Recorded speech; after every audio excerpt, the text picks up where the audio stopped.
नमस्कार। पिछले वीडियो में हमने ब्लोटिंग के बारे में बात की थी। वो वीडियो में हमने बताया था कि आपका जो एसिड है, स्टमक में जो एसिड है वो खाना पचाने में सक्षम नहीं है क्योंकि वो डाइल्यूटेड हो जाता है। मतलब उसकी जो स्ट्रॉन्ग एसिड होना चाहिए वो नहीं होता और डाइल्यूट हो जाता है और खाना पचाने में वो सक्षम नहीं होता। ये क्यों नहीं होता है उसके बारे में आज हम बात करेंगे।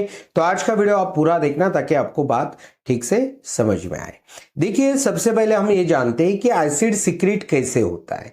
देखिए, जब भी आप खाने के बारे में सोचते हो, खाने को देखते हो या खाना चबाते हो, तब आपका बॉडी का जो वेगस नर्व है वो एक्टिवेट होता है और वो स्टमक के सेल्स को बताता है कि आप एसिड सिक्रीट करो क्योंकि खाना आने वाला है। ठीक है, ये एक तरीका है एसिड सिक्रीट होने का और स्टमक की सेल्स एसिड सिक्रीट करने शुरू कर देती है। दूसरा एक तरीका है, जब खाना स्टमक में पहुंच जाता है, खाना स्टमक में आने के बाद खाने की वजह से स्टमक का आकार बढ़ जाता है। ओके, स्टमक का आकार बढ़ जाता है और इस आकार बढ़ने के कारण स्टमक के अंदर जो सेल्स है एसिड प्रोडक्शन करने वाली, उनको वेगस नर्व के थ्रू मैसेज जाता है कि स्टमक में खाना आ गया है, तुम और एसिड सिक्रीट करो। ठीक है, और वहां से एसिड सिक्रीट होना शुरू हो जाता है। ये हुई एसिड सिक्रीट होने की नॉर्मल प्रक्रिया।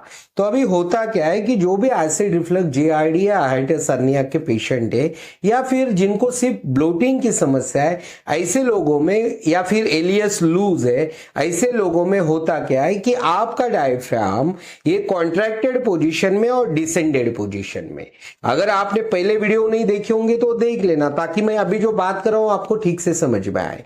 ठीक है, तो आपका डायफ्राम कॉन्ट्रैक्टेड पोजीशन में और डिसेंडेड पोजीशन में, अभी इस पोजीशन में डायफ्राम होने के कारण इस, और डायफ्राम के नीचे क्या है? स्टमक है। ओके, ये कॉन्ट्रैक्टेड डायफ्राम है, इसके नीचे स्टमक है। अभी ये डायफ्राम स्टमक को नीचे दबा रहा है और ये दबाने की वजह से, डायफ्राम के प्रेशर की वजह से स्टमक का आकार ऐसे बन जाता है जैसे खाना खाने के बाद बना हुआ रहता है। बात को समझिए, जब डायफ्राम स्टमक को दबाएगा तो स्टमक का आकार बढ़ जाएगा, स्टमक डिस्टेंडेड हो जाएगा, जैसे कि सेम होता है जब स्टमक में खाना आता है। ओके, और जब भी ये खाने स्टमक का आकार बढ़ेगा, डिस्टेंडेड होगा, तो स्टमक के सेल्स को ऐसे लगता है कि खाना आ गया है और फिर वो एसिड प्रोडक्शन करना शुरू करते हैं। इस वजह से डायफ्राम के प्रेशर की वजह से स्टमक में कंटिन्यूअस एसिड सिक्रीट हो रहा है और वहां पे खाना नहीं है।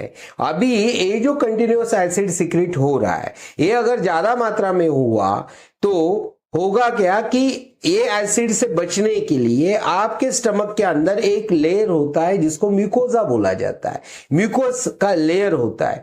अभी ये म्यूकस लेयर क्या करता है कि एसिड से स्टमक की वॉल इंज्योर ना हो, वहां पे अल्सर ना हो, इसका वो ख्याल रखता है। वो वॉल को, स्टमक के अंदर की स्किन को बचा कर रखता है म्यूकस एसिड से। लेकिन अभी ये एसिड इतना प्रोडक्शन हो रहा है क्योंकि स्टमक का आकार कंटिन्यूअस बढ़ा हुआ है और उस वजह से स्टमक को खुद की रक्षा करने के लिए, खुद को बचाने के लिए, ये जो म्यूकस है, ये म्यूकस का सिक्रीशन बढ़ाना पड़ता है, ज्यादा मात्रा में म्यूकस सिक्रीट होने लगता है। और इसी वजह से एसिड रिफ्लक्स जीआरडी हाइटिस हर्निया के जो पेशेंट है उनमें अक्सर देखा जाता है कि उनको बार बार मुंह में बलगम आता है, म्यूकस आता है, उनको बार बार बलगम निकालना पड़ता है। ये बलगम मतलब क्या है? ये म्यूकस ही है। ठीक है, अभी ये जो म्यूकस है इसी को आयुर्वेद में कफ बोला है। ठीक है, आयुर्वेद में बोला गया है कि आपका जो स्टमक है एक कफ का स्थान होता है। ठीक है, और ये क्या है? ये म्यूकस ही है और इसी म्यूकस की वजह से, इसी कफ बढ़ने की वजह से एसिड क्या होता है? डाइल्यूट होता है। ठीक है, और वो डाइल्यूट इतना हो जाएगा कि जब आप खाना खाओगे तो जो एसिड है वो भोजन पचाने में सक्षम नहीं रहेगा, फिर पेट में गैस बनेगी और आपको ब्लोटिंग की समस्या उत्पन्न होती है। और ऐसी समस्या उत्पन्न होने के बाद आप करते क्या हो? आप एसिडिटी की दवाइयां खाते हो। एसिडिटी की दवाइयां क्या करेगी? फिर उसको क्या करेगी? एसिड को डाइल्यूट करेगी। अभी ये डाइल्यूट करेगी, आपको कुछ दिन अच्छा लगेगा, लेकिन लॉन्ग टर्म में आप ये एसिड डाइल्यूट कर करके स्लिप ब्लोटिंग की जो समस्या है उसको आगे जाके बड़ी बीमारी में, मतलब आप उसको आगे जाके बड़ी बीमारी बनाने का प्रयास कर रहे हो, समझ लो। अगर आप एसिडिटी की गोली खाओगे ब्लोटिंग को, आज की छोटी बीमारी कल बड़ी बनने वाली है। आपको आज अच्छा लगेगा लेकिन लॉन्ग टर्म में वो सही नहीं है। और इसीलिए अगर आप ब्लोटिंग के लिए आयुर्वेदिक दवाइयां लोगे तो आयुर्वेद मानता है कि ब्लोटिंग की समस्या कफ के कारण होती है, जो आमाशय में है, जो स्टमक में है, जिसको हमने म्यूकस बोला अभी थोड़ी देर पहले, जिसको मॉडर्न साइंस म्यूकस बोलता है, आयुर्वेद कफ बोलता है, सेम थिंग है। तो आयुर्वेद की जो दवाइयां होती है वो ब्लोटिंग के लिए गर्म दवाइयां होती है, क्योंकि वो कफ के कारण ही ब्लोटिंग मानती है। ठीक है, तो अगर आपको ब्लोटिंग की समस्या है, सिर्फ ब्लोटिंग की समस्या है, तो कृपा करके एसिडिटी की दवाइयां मत खाइए, नहीं तो आगे जाके आपका प्रॉब्लम बढ़ने वाला है। ये 100% मैं आपको बताता हूं, क्योंकि वैसे भी एसिडिटी की दवाइयों की कई सारे साइड इफेक्ट्स है। उसके लिए हमने अलग से वीडियो बनाया, वो आपने नहीं देखा होगा तो देख लेना।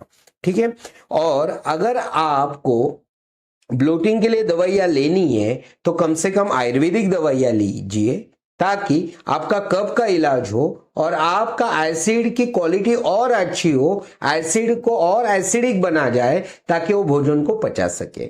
और सबसे अच्छा इलाज, ये सबसे जो मतलब ये सब कारणों का जो मूल कारण है वो क्या है, आपका डायफ्राम डिसेंडेड पोजीशन में, कॉन्ट्रैक्टेड और डिसेंडेड पोजीशन में, जिसका प्रेशर स्टमक पे आ रहा है, यही रूट कॉज है। और ये रूट कॉज के लिए आपको करना क्या होगा, ये डायफ्राम रिलैक्स और एक्सेल पोजीशन में रखना होगा, डोम शेप में रखना होगा। और इसके लिए आपको करना क्या है कि आपको ब्रीदिंग टेक्निक्स ट्राई करनी है। ब्रीदिंग टेक्निक्स अगर आप सही से करोगे तो डायफ्राम जो डिसेंडेड है वो रिलैक्स पोजीशन में आ जाएगा, स्टमक का प्रेशर हट जाएगा, एसिड का एक्स्ट्रा प्रोडक्शन हट जाएगा, उसके वजह से म्यूकस का प्रोडक्शन हट जाएगा और सब तरीके से आपका पाचन क्रिया अच्छी हो जाएगी। तो आज के वीडियो में इतना ही। ऐसी वीडियोस देखने के लिए इस चैनल को आप सब्सक्राइब कीजिए। अगर आपको लगता है कि ये वीडियो किसी के काम आ सकता है तो इसे ज्यादा से ज्यादा शेयर कीजिए। आपने आज का वीडियो देखा, इसके लिए आपका बहुत बहुत धन्यवाद।